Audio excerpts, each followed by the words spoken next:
밝은 표정으로 우리 이렇게 인사할까요? 사랑합니다, 축복합니다. 이렇게 인사 나누겠습니다. 네, 네, 감사합니다.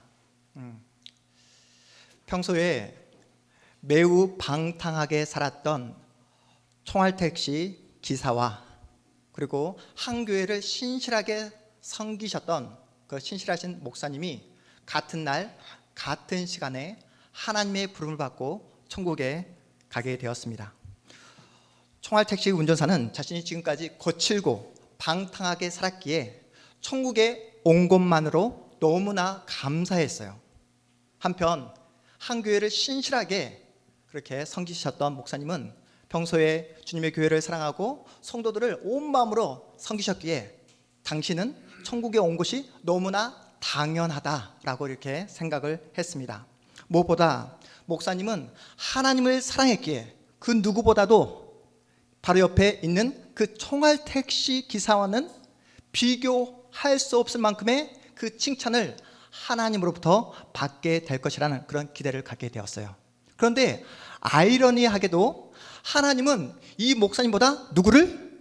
총알택시 기사분을 더욱더 칭찬하고 더욱더 품에 안아주고 사랑해 주는 거예요.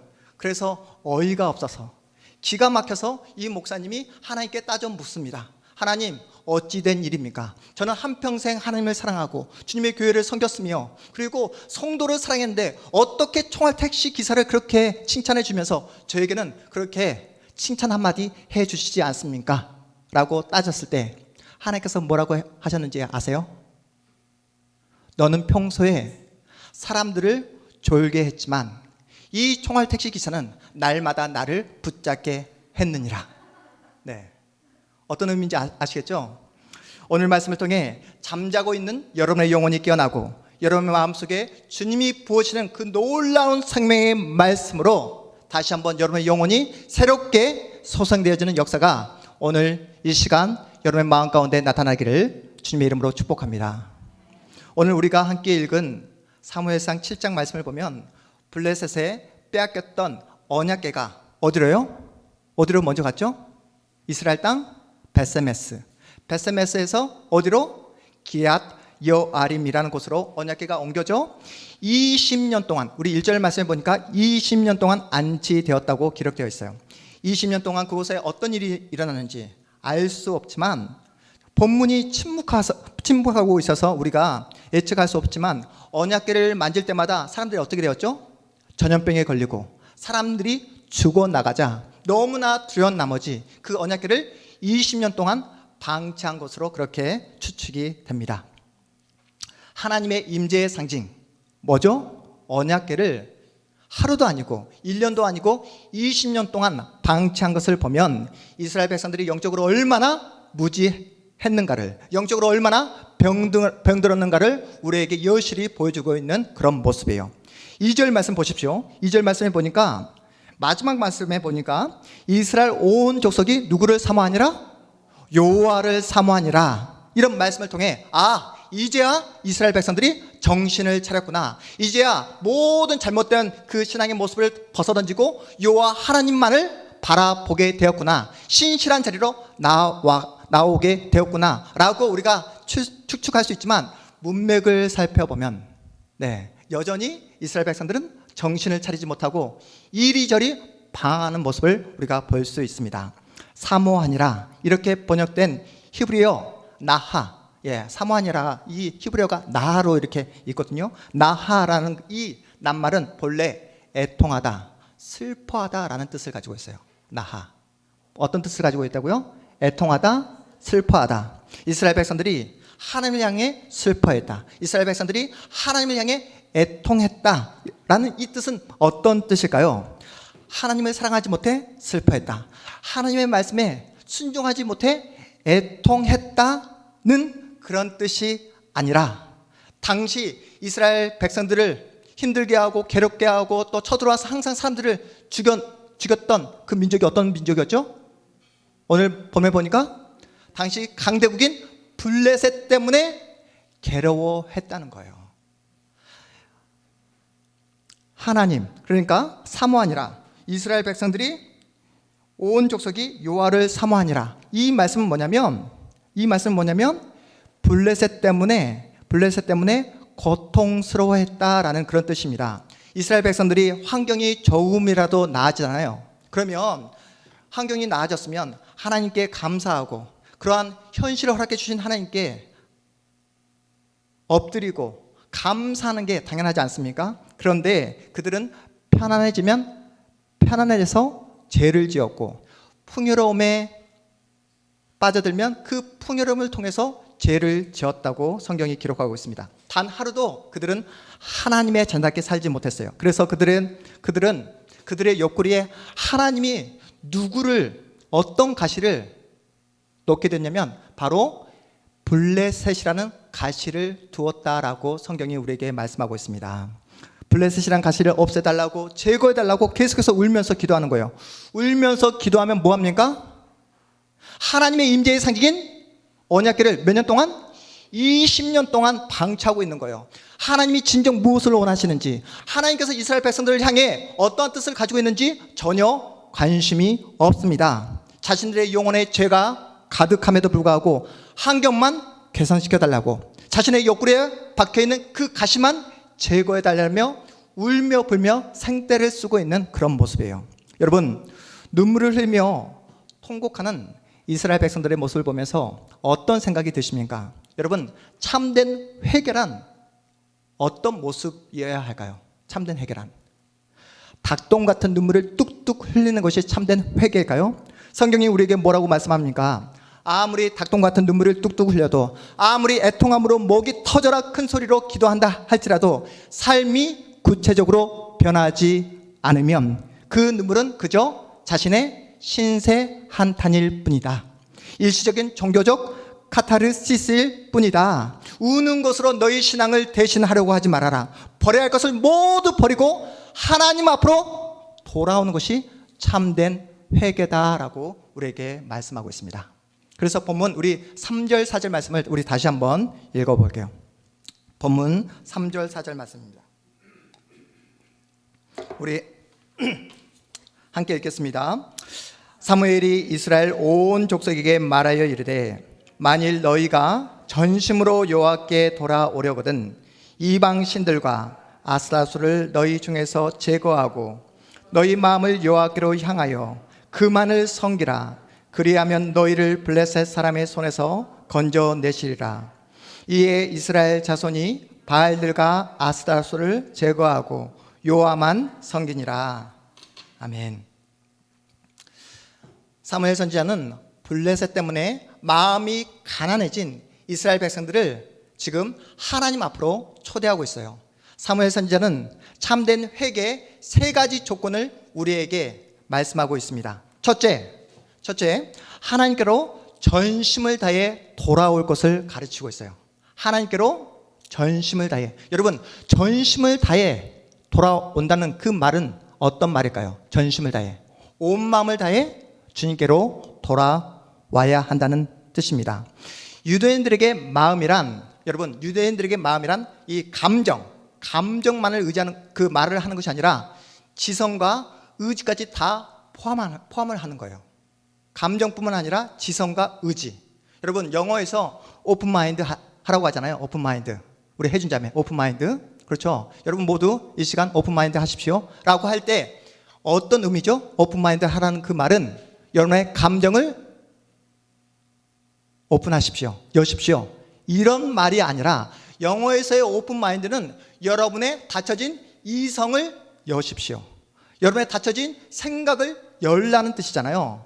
그렇죠? 여기서 전심을 다해 여호와께로 돌아오라. 이 말은 감정만을 돌아오라는 것이 아니라 뭐요? 지성과 의지, 전 인격적인 회개를 촉구하고 있는 그런 말씀입니다. 두 번째 회개의 조건은 이방신 뭐죠? 바알과 아스타로스를 완전히 제거할 것을 명령하고 있어요. 여러분, 당시 바알은 비바람을 관장하는 그런 신이었어요. 당시 농경사회에서 비바람을 관장한다? 뭐죠? 풍요의 신을 말하는 것입니다. 경제의 신을 말하는 거예요. 오늘날로 치면 이 바알 신을 잘 믿으면 뭐한다? 돈벼락을 맞을 수 있다는 그런 뜻입니다. 그리고 아스타롯, 이 아스타롯은 사랑과 전쟁 그리고 다산의 여신입니다. 여신. 그래서 아스타롯은 한마디로 미혹의 신, 음란의 신이었어요. 음란의 여신. 충격적인 것은 하나님을 섬긴다 말하는 백성들 가운데, 이 이스라엘 백성들 가운데 바알상 아스타롯 상을 집안에 떡하니 얹혀놓고 그 상 앞에서 절을 하고 그 상을 섬겼던 이스라엘 백성들이 너무나 많았다는 사실입니다. 그래서 사무엘 선지자는 바알상과 아스타롯 상을 완전히 제거할 것을 명령하고 있는 거예요. 단지 이방신의 형상만을 없애라는 것이 아니라 바알을 통해 얻으려고 했던 그 모든 세상적인 풍요, 그리고 아스타롯을 통해 누리려고 했던 그 모든 세상적인 그 성적인 쾌락을 완전히 제거할 것을 명령하고 있습니다. 마지막 세 번째, 참된 회개의 조건은 여호와 하나님만을 섬길 것을 명령하고 있어요. 누구만을요? 여호와 하나님만을. 이스라엘 백성들은 하나님을 사랑했습니다. 단 한 번도 여호와 하나님을 떠난 적이 없었어요. 하나님을 잊어버린 적이 없었습니다. 문제가 무엇입니까? 하나님 한 분만을 섬기지 않았다는 거예요. 하나님도 섬기고 바알신도 섬기고 하나님도 섬기고 이방신을 섬기는 이런 혼합주의가 이스라엘 백성들 가운데 만연되어 있었다는 사실입니다. 여러분 놀랍지 않습니까? 하나님 앞에서 닭똥 같은 눈물을 뚝뚝 흘리면서 이방신을 섬기고 있는 이스라엘 백성들의 모습이 너무나 어처구니 없는 그런 모습으로 보이지 않습니까? 하나님을 사랑하는 마음과 우상을 섬기는 이 마음이, 이 이중적인 마음이 한 인간 속에서 공존할 수 있단 말인가? 이런 우구심을 가질 수 있지만 이러한 모습이 당시에는 너무나 자연스러운 모습이었다는 거예요. 그래서 사무엘 선지자는 이스라엘 모든 백성들을 미스바라는 장소로 다 불러 모읍니다. 미스바, 지명의 뜻이 뭐냐면 고대하다, 사모하다, 누군가를 기다리며 바라보다. 한마디로 갈망이라는 뜻이에요. 미스바라는 뜻이 뭐라고요? 지명의 뜻이 갈망, 누군가를 바라보다, 고대하다, 사모하다, 갈망이라는 뜻을 가진 미스바로 모든 이스라엘 백성들을 모읍니다. 여러분, 이스라엘 백성들은 누구를 갈망하기 위해 미스바라는 이 장소에 모이게 되었을까요? 누구를 갈망하기 위해? 하나님의 은혜를 사모하기 위해, 하나님의 은혜를 고대하기 위해, 그리고 하나님으로부터 블레셋의 그 모든 침략과 전쟁으로부터 벗어나기 위해 미스바 장소에 모여들게 되었습니다. 그렇다면 하나님 쪽에서 이스라엘 백성들을 향한 갈망은 어떤 갈망일까요? 내가 선택한 나의 백성들이 다른 그 어떤 것이 아니라 하나님만을 사랑하고 하나님만을 의지하며 신실한 거룩한 하나님의 자녀가 되기를 갈망하고 있는 거예요. 하나님의 갈망과 이스라엘 백성들의 갈망이 만나는 장소가 어디라고요? 바로 미스바입니다. 오늘 본문이 우리에게 소개하고 있는 미스바입니다. 이스라엘 백성들은 물을 길어 하나님 앞에 붓고 금식하며 자신의 죄를 공개적으로 고백하고 있어요. 여러분, 물이 무엇이죠? 생명이잖아요. 여러분, 물이 없으면 우리는 생명을 유지할 수 없습니다. 그 생명과 같은 그 물을 땅에 다 부어버린다는 것은 어떤 의미일까요? 물이 내 생명을 지켜주는 것이 아니라 여호와 하나님께서 나의 생명을 지켜주신다. 세상의 풍요가 나의 생명과 나의 가정을 지켜주는 것이 아니라 여호와 하나님만이 우리 가정과 우리의 모든 미래를 지켜주신다는 것을 상징적으로 보여주고 있는 그런 모습이에요. 또한 한 번 땅에 엎질러진 그 물을 주워 담을 수 있습니까? 없습니까? 없습니다. 자신의 마음과 영혼 속에 가득한 그 모든 죄를 하나님 앞에 다 쏟아붓고 있는 거예요. 죄와의 완전한 단절.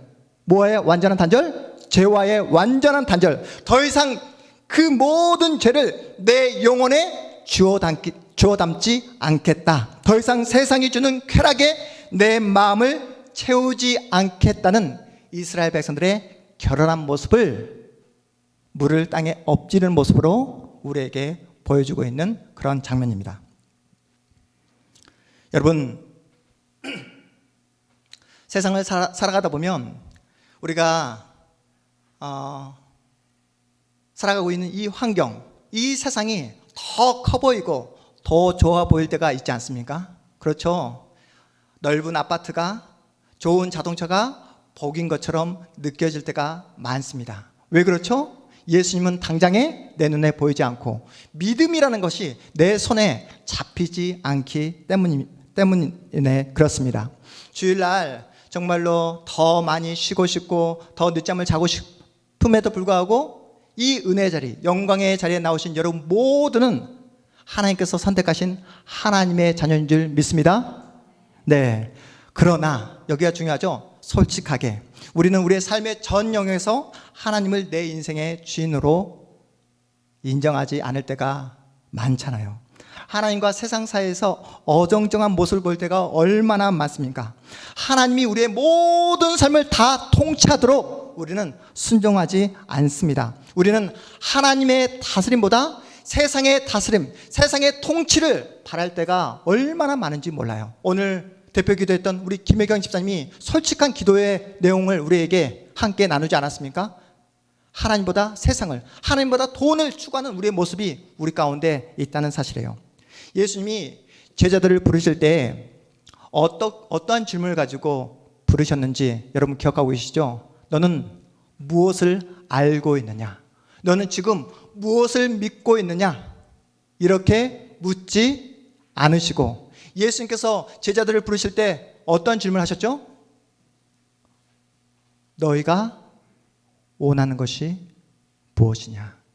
네가 진정 원하는 것이 무엇이냐라고 묻고 계십니다.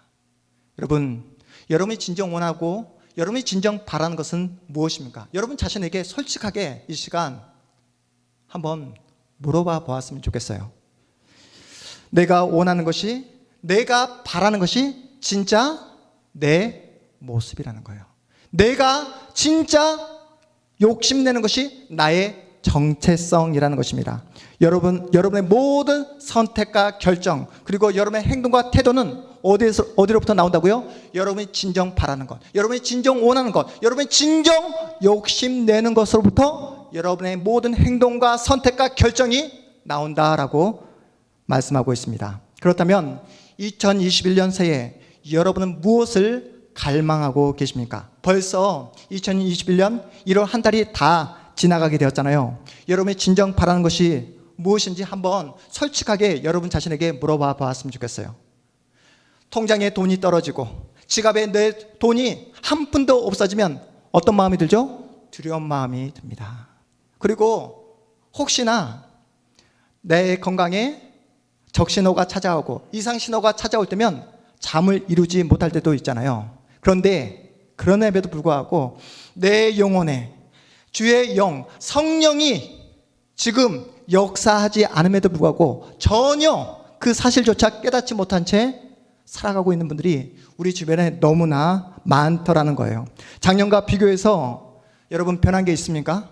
2020년과 비교해서 여러분 하나님을 더 사랑하는 모습이 여러분 삶 속에 나타나고 있는지 한번 살펴보자고요. 계속해서 반복해서 넘어지고 쓰러지고 실수하는 모습 있지 않습니까?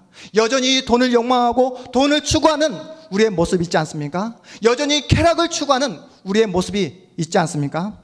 종교개혁자 마틴 루터가 이렇게 말합니다. 당신이 집착하고 신뢰하는 것이 무엇이든 그것이 진정한 당신의 신이다. 다시 한번요. 당신이 집착하고 신뢰하는 것이 무엇이든 그것이 진정한 당신의 신이다. 우리가 하나님을 신뢰하고 하나님을 사랑한다 말을 하지만 여러분이 진정 집착하고 여러분이 한 주간 여러분의 마음을 쏟고 있는 것이 진정 여러분이 사랑하고 섬기는 신이다라고 이야기를 하는 것입니다. 하나님이 아닌 다른 그 어떤 것에 마음을 빼앗기게 되잖아요. 그러면 예배를 드려도 기쁨이 없습니다.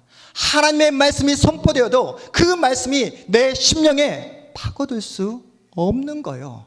하나님을 잊어버린 채, 하나님에 대한 사모함을 잊어버린 채 성경을 읽게 되면 성경 말씀이 여러분의 눈에 들어옵니까?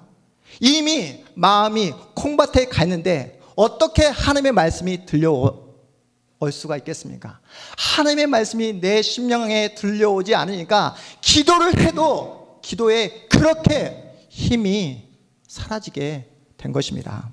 영적으로 지금 서서히 죽어가고 있음에도 불구하고 내 영적인 상태를 전혀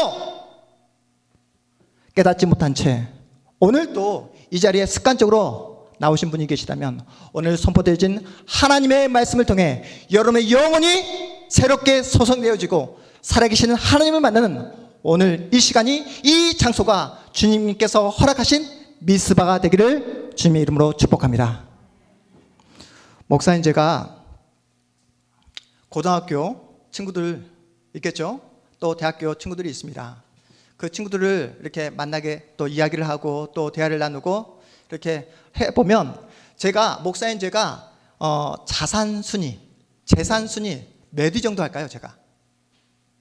제가 고등학교 친구들, 대학교 친구들과 비교했을 때 몇 위 정도 할 거라 예상하십니까, 여러분? 목사님 제가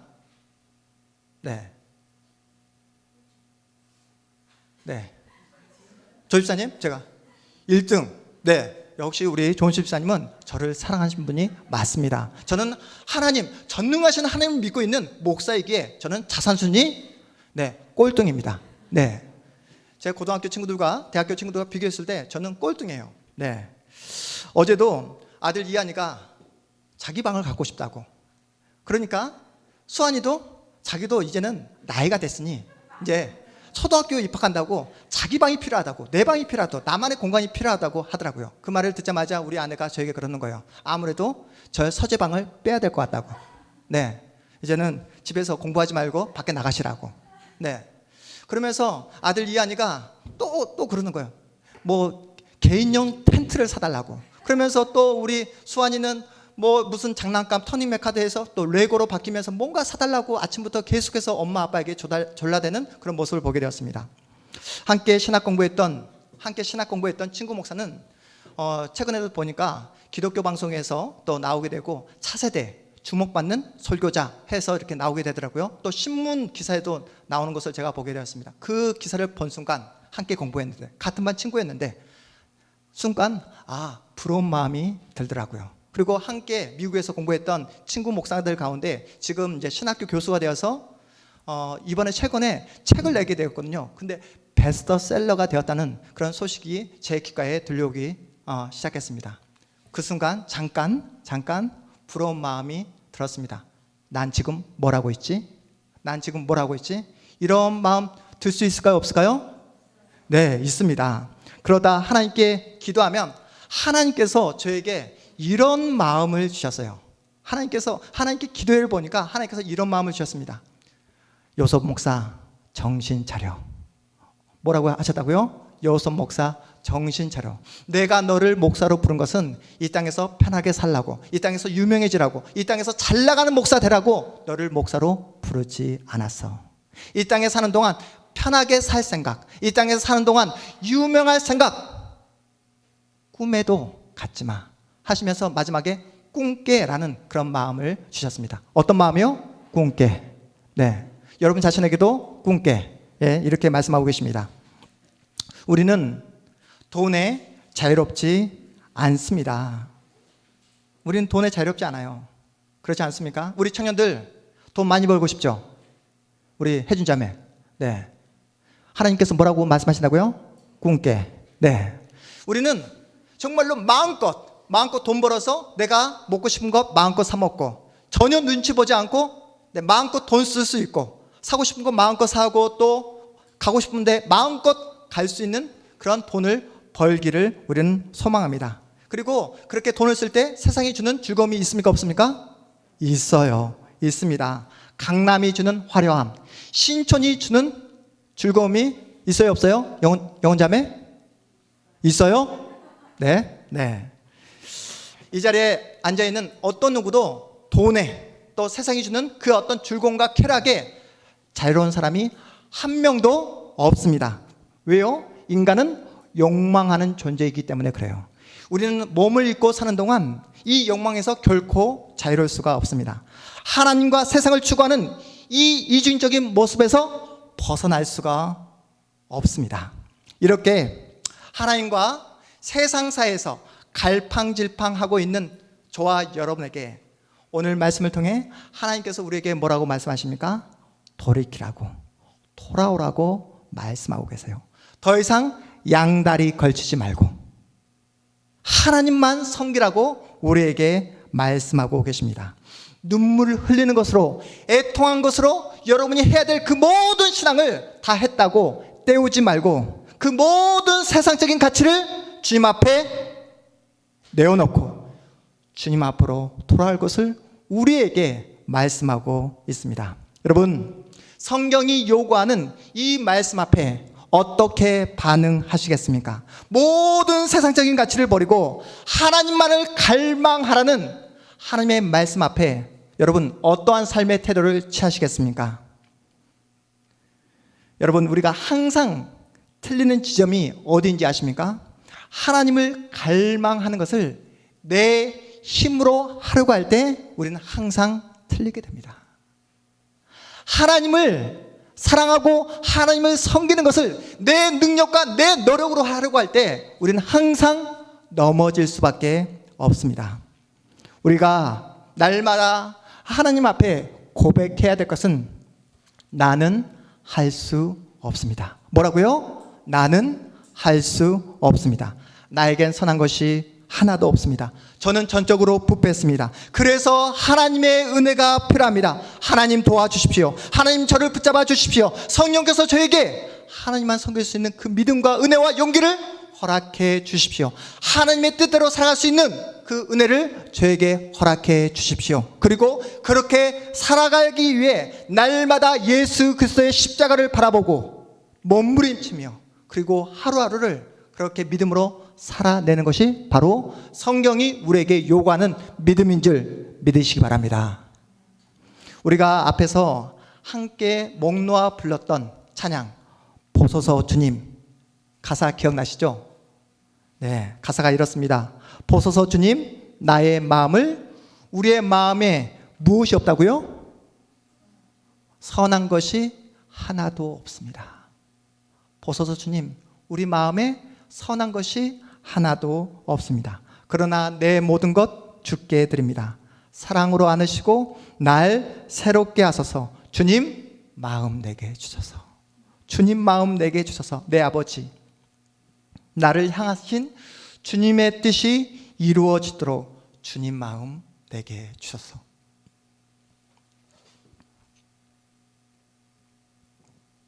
주님은 한 번도 우리에게 유능해지라고, 그리고 이 땅을 살아가면서 실력을 갖추라고, 또한 성공하라고 말씀하신 적이 단 한 번도 없습니다. 성공해야 되고 유능해져야 되며 또한 이 땅 가운데 실력을 갖추라고 말을 하는 것은 세상이 우리에게 말을 하고 있는 허구이며 가짜입니다. 성경은 계속해서 예수를 믿으라 했지 세상에서 성공해야 된다고 말씀하신 적이 없어요. 하나님을 믿으라 했지 이 땅 가운데 돈을 많이 벌어야 된다, 권력과 또한 세상이 말하는 그 모든 것을 더 많이 소유하라고 말씀하신 적이 없으십니다. 누가 이렇게 속였을까요? 누가요? 본인 스스로가 본인을 속였던 것입니다. 이 자리에 있는 우리 모두는 하나님을 섬기고 있습니다. 그리고 동시에 바알과 아스타롯을 우리가 섬기고 또한 추구하고 있습니다. 돈과 쾌락을 지금도 추구하며 살아가고 있어요. 하나님은 우리 모두가 양다리를 걸치고 있다는 사실을 다 알고 계십니다. 여러분 마음 중심에 무엇을 품고 있는지, 여러분이 진정 무엇을 원하고 바라고 있는지를 우리 하나님은 다 알고 계십니다. 우리 집사님들, 세상이 말을 하는 대로, 세상이 보여주는 대로 지금까지 살아보셨잖아요. 그래서 어떠셨습니까? 네, 우리 청년들 여전히 세상이 보여주는 재미와 즐거움을 포기할 수 없다고요? 그러면 세상에 한번 나가 살아보십시오. 하나님이 가만히 내버려 두실까요? 하나님을 잊어버리고 세상에 나가 살아가는 당신의 자녀를 가만히 그냥 두고 보실까요? 매를 맞고 다시 이 미스바 자리로 하나님께서 끌어오실 것입니다.